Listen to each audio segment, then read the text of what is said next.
जय माता रानी की कृपा आप पर और आपके परिवार पर सदा सर्वदा बनी रहे। तो आज की इस वीडियो में मैं आपको श्री दुर्गा नवरात्र की व्रत कथा सुनाऊंगी। तो आप एक जल का लोटा भर के रखिए और उसके साथ में आप अपने हाथ में कुछ अक्षत पुष्प लेकर के कथा का श्रवण कीजिए और कथा में बीच बीच में आपको ओंकारे अवश्य भरते रहना चाहिए। ओम श्री गणेशाय नमः। कथा इस प्रकार से है। एक समय बृहस्पति जी ब्रह्मा जी से बोले, हे ब्राह्मण श्रेष्ठ, चैत्र व आश्विन मास के शुक्ल पक्ष में नवरात्र का व्रत और उत्सव क्यों किया जाता है? इस व्रत को करने का क्या फल है? इसे किस प्रकार करना उचित है? पहले इस व्रत को किसने किया, सो विस्तार से कहिए। बृहस्पति जी का ऐसा प्रश्न सुनकर ब्रह्मा जी ने कहा, हे बृहस्पति, प्राणियों के हित की इच्छा से तुमने बहुत ही अच्छा प्रश्न किया है। जो मनुष्य मनोरथ पूर्ण करने वाली दुर्गा, महादेव, सूर्य और नारायण का ध्यान करते हैं वे मनुष्य धन्य है। यह नवरात्र व्रत पूर्ण कामनाओं को पूर्ण करने वाला है। इसके करने से पुत्र की कामना करने वाले को पुत्र, धन की लालसा रखने वाले को धन, विद्या की चाह रखने वाले को विद्या और सुख की इच्छा रखने वाले को सुख मिलता है। इस व्रत को करने से रोगी मनुष्य का रोग दूर हो जाता है और कारागार में पड़ा मनुष्य बंधन से छूट जाता है। मनुष्य की संपूर्ण विपत्तियां दूर हो जाती है और घर में सुख समृद्धि की वृद्धि होती है। बंध्या को पुत्र प्राप्त होता है, समस्त पापों से छुटकारा मिल जाता है और मन का मनोरथ सिद्ध हो जाता है। जो मनुष्य नवरात्र व्रत को नहीं करता है वह अनेक दुखों को भोगता है और कष्ट व रोग से पीड़ित हो अंगहीनता को प्राप्त होता है। उसके संतान नहीं होती और वह धन धान्य से रहित हो भूख और प्यास से व्याकुल घूमता फिरता है तथा संज्ञाहीन हो जाता है। जो सधवा स्त्री इस व्रत को नहीं करती है वह पति सुख से वंचित हो नाना दुखों को भोगती है। यदि व्रत करने वाला मनुष्य सारे दिन का उपवास ना कर सके तो एक समय भोजन करे और उस दिन बांधवों सहित नवरात्र व्रत की कथा का श्रवण करे। हे बृहस्पति, जिसने पहले इस महाव्रत को किया था वह कथा मैं तुम्हें सुनाता हूँ, तुम सावधान होकर सुनो। ब्रह्मा जी बोले, प्राचीन काल में मनोहर नाम के पीठत नाम का एक अनाथ ब्राह्मण रहता था। वह भगवती दुर्गा का भक्त था। उसके संपूर्ण सद्गुणों से युक्त सुमति नाम की एक अत्यंत सुंदर कन्या उत्पन्न हुई। वह कन्या सुमति अपने पिता के घर बाल्यकाल में अपनी सहेलियों के साथ क्रीड़ा करती हुई इस प्रकार बढ़ने लगी जैसे शुक्ल पक्ष में चंद्रमा की कला बढ़ती है। उसका पिता प्रतिदिन जब दुर्गा की पूजा करके होम किया करता वह उस समय नियम से वहां उपस्थित रहती। एक दिन सुमति अपनी सखियों के साथ खेलने में लग गई और भगवती के पूजन में उपस्थित नहीं हुई। उसके पिता को पुत्री की ऐसी असावधानी देखकर क्रोध आया और वह पुत्री से कहने लगा, अरे दुष्ट पुत्री, आज तूने भगवती का पूजन नहीं किया, इस कारण मैं किसी कुष्ठी रोगी या दरिद्र मनुष्य के साथ तेरा विवाह करूंगा। पिता का ऐसा वचन सुनकर सुमति को बड़ा दुख हुआ और पिता से कहने लगी, हे पिता, मैं आपकी कन्या हूँ तथा सब तरह से आपके अधीन हूँ। जैसी आपकी इच्छा हो आप वैसा ही करो। राजा से, कुष्ठी से, दरिद्र से अथवा किसी अन्य के साथ जैसा चाहो वैसा मेरा विवाह कर दो, पर होगा वही जो मेरे भाग्य में लिखा है। मेरा तो अटल विश्वास है। जो जैसा कर्म करता है उसको कर्मों के अनुसार वैसा ही फल प्राप्त होता है, क्योंकि कर्म करना मनुष्य के अधीन है पर फल देना ईश्वर के अधीन है। जैसे अग्नि में पड़ने से तृणादि उसको अधिक प्रदीप्त कर देते हैं, ठीक उसी प्रकार कन्या के निर्भयता से कहे हुए वचनों को सुनकर ब्राह्मण ने क्रोधित हो अपनी कन्या का विवाह एक कुष्ठी के साथ कर दिया और अत्यंत क्रोधित हो पुत्री से कहने लगा, हे पुत्री, अपने कर्मों का फल भोगो। देखे भाग्य के भरोसे रहकर तुम क्या करती हो।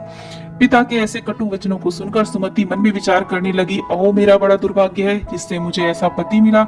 इस तरह अपने दुखों का विचार करती हुई वह कन्या अपने पति के साथ वन में चली गई और डरावने कुशायुक्त उस निर्जन वन में उन्होंने वह रात बड़े कष्ट से व्यतीत की। उस गरीब बालिका की ऐसी दशा देख करके देवी भगवती ने पूर्व पुण्य के प्रभाव से प्रकट हो सुमति से कहा, हे दीन ब्राह्मणी, मैं तुझसे प्रसन्न हूँ, तुम जो चाहो वो वरदान मांग लो। भगवती दुर्गा का यह वचन सुनकर ब्राह्मणी ने कहा, आप कौन है? वह सब मुझसे कहो। ब्राह्मणी का ऐसा वचन सुन देवी ने कहा कि मैं आदि शक्ति भगवती हूँ, मैं ही ब्रह्म विद्या व सरस्वती हूँ। प्रसन्न होने पर मैं प्राणियों का दुख दूर करके उनको सुख प्रदान करती हूँ। हे ब्राह्मणी, मैं तुझ पर तेरे पूर्व जन्म के पुण्य के प्रभाव से प्रसन्न हूँ। तुम्हारे पूर्व जन्म का वृत्तांत सुनाती हूँ, सुनो। तुम पूर्व जन्म में निषाद यानी कि भील की स्त्री थी और अति पतिव्रता थी। एक दिन तेरे पति निषाद ने चोरी की। चोरी करने के कारण तुम दोनों को सिपाहियों ने पकड़ लिया और ले जाकर जेल खाने में कैद कर दिया। उन लोगों ने तुझको और तेरे पति को भोजन भी नहीं दिया। इस प्रकार नवरात्रों के दिनों में तुमने ना तो कुछ खाया और ना ही जल पिया। इस प्रकार 9 दिन तक नवरात्र का व्रत हो गया। हे ब्राह्मणी, उन दिनों में जो व्रत हुआ उस व्रत के प्रभाव से प्रसन्न होकर मैं तुम्हें मनवांछित वर देती हूँ। तुम्हारी जो इच्छा हो सो मांगो। इस प्रकार दुर्गा के वचन सुनकर ब्राह्मणी बोली, अगर आप मुझ पर प्रसन्न है तो हे दुर्गे, मैं आपको प्रणाम करती हूँ। कृपा करके मेरे पति का कोढ़ दूर कर दीजिए। देवी ने कहा, उन दिनों तुमने जो व्रत किया उस व्रत का 1 दिन का पुण्य अपने पति का कोढ़ दूर करने के लिए अर्पण करो। उस पुण्य के प्रभाव से तेरा पति कोढ़ से मुक्त हो जाएगा। ब्रह्मा जी बोले। इस प्रकार देवी के वचन सुन वह ब्राह्मणी बहुत प्रसन्न हुई और पति को निरोग करने की इच्छा से जब उसने तथास्तु कहा, ऐसा वचन कहा, तब उसके पति का शरीर भगवती दुर्गा की कृपा से कुष्ठ रोग से रहित हो अति कांतिवान हो गया। वह ब्राह्मणी पति की मनोहर देख कर देवी की स्तुति करने लगी। हे दुर्गे, आप दुर्गति को दूर करने वाली हो, तीनों लोगों का संताप हरने वाली हो, समस्त दुखों को दूर करने वाली हो, रोगी मनुष्य को निरोग करने वाली हो, प्रसन्न हो, मनवांछित वर देने वाली हो और दुष्टों का नाश करने वाली हो। हे जगत की माता, हे अम्बे, मुझे निरपराध अबला को मेरे पिता ने कुष्ठी मनुष्य के साथ विवाह करके घर से निकाल दिया।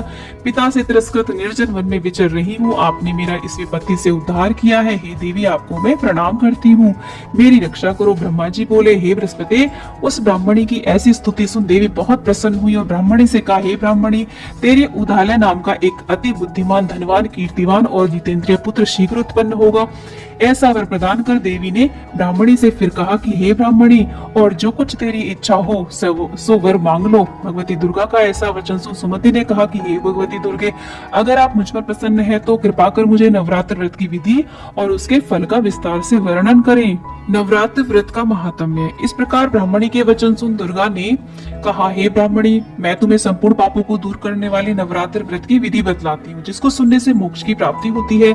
अश्विन मास के शुक्ल पक्ष की प्रतिपदा से लेकर के 9 दिन तक विधि पूर्वक व्रत करें। यदि दिन भर का व्रत ना कर सके तो एक समय भोजन करे। विद्वानों ब्राह्मणों से पूछकर घट स्थापना कर और वाटिका बनाकर उसको प्रतिदिन जल से सींचे। महाकाली, महालक्ष्मी, महासरस्वती देवी तीनों की मूर्तियां स्थापित कर उनकी नित्य विधि सहित पूजा करें और पुष्पों से विधि पूर्वक अर्घ्य दें। बिचौरा के फल से अर्घ्य देने से रूप की प्राप्ति होती है। जायफल से अर्घ्य देने से कीर्ति की प्राप्ति होती है। दाख से अर्घ्य देने से कार्य की सिद्धि होती है। आंवले से अर्घ्य देने से सुख की प्राप्ति होती है और केले से अर्घ्य देने से आभूषणों की प्राप्ति होती है। इस प्रकार पुष्पों व फलों से अर्घ्य देकर के व्रत समाप्त होने पर 9वें दिन यथा विधि हवन करे। खांड, घी, गेहूं, शहद, जौ, तिल, बिल्व, नारियल, दाख और कदम्ब आदि से हवन करे। गेहूं से होम करने से लक्ष्मी की प्राप्ति होती है। खीर एवं चंपा के पुष्पों से धन की और बिल्व पत्र से तेज व सुख की प्राप्ति होती है। आंवले से कीर्ति की और केले से पुत्र की, कमल से राज सम्मान की और दाखों से संपत्ति की प्राप्ति होती है। खांड, घी, नारियल, शहद, जौ और तिल तथा फलों से होम करने से मनोवांछित वस्तु की प्राप्ति होती है। व्रत करने वाला मनुष्य इस विधि विधान से होम कर आचार्य को अत्यंत नम्रता के साथ प्रणाम करे और यज्ञ की सिद्धि के लिए उसे दक्षिणा दे। इस प्रकार बताई हुई विधि के अनुसार जो व्यक्ति व्रत करता है उसके सब मनोरथ सिद्ध होते हैं। इसमें तनिक भी संदेह नहीं है। इन 9 दिनों में जो कुछ दान आदि दिया जाता है उसका करोड़ों गुना फल मिलता है। इस नवरात्र व्रत करने से अश्वमेध यज्ञ का फल प्राप्त होता है। हे ब्राह्मणी, इस संपूर्ण कामनाओं को पूर्ण करने वाले उत्तम व्रत को तीर्थ, मंदिर अथवा घर में विधि विधान के अनुसार करें। ब्रह्मा जी बोले, हे बृहस्पति, इस प्रकार ब्राह्मणी को व्रत की विधि और फल बताकर देवी अंतर ध्यान हो गई।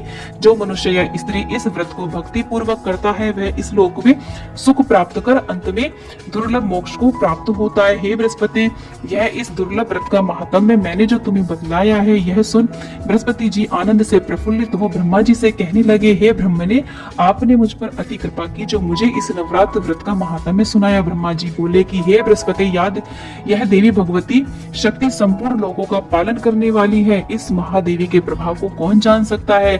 बोलो देवी भगवती की जय। इस प्रकार कथा संपूर्ण हो जाती है। उसके बाद में जो आपने अक्षत पुष्प लिए हैं थोड़े से जल के लोटे में डाल दीजिए और बाकी के माता के चरणों में छोड़ दीजिए और उसके बाद में आप ये जो जल का लोटा है उसे सूर्य को अर्घ्य दे दीजिए। नवरात्र के 9 दिनों में हमें इस कथा को अवश्य रूप से सुनना चाहिए या फिर पढ़ना चाहिए। तो दोस्तों, यदि आपको कथा का ये वीडियो अच्छा लगा है, यूजफुल लगा है, तो वीडियो को लाइक करें, चैनल को सब्सक्राइब करें और वीडियो को ज्यादा से ज्यादा शेयर करें और कमेंट बॉक्स में जय माता दी अवश्य लिखें। दोस्तों, माता रानी की कृपा आप पर सदा सर्वदा बनी रहे। इसी आशा के साथ दोस्तों विदा लेती हूँ। मिलते हैं नेक्स्ट वीडियो में, तब तक के लिए जय माता दी।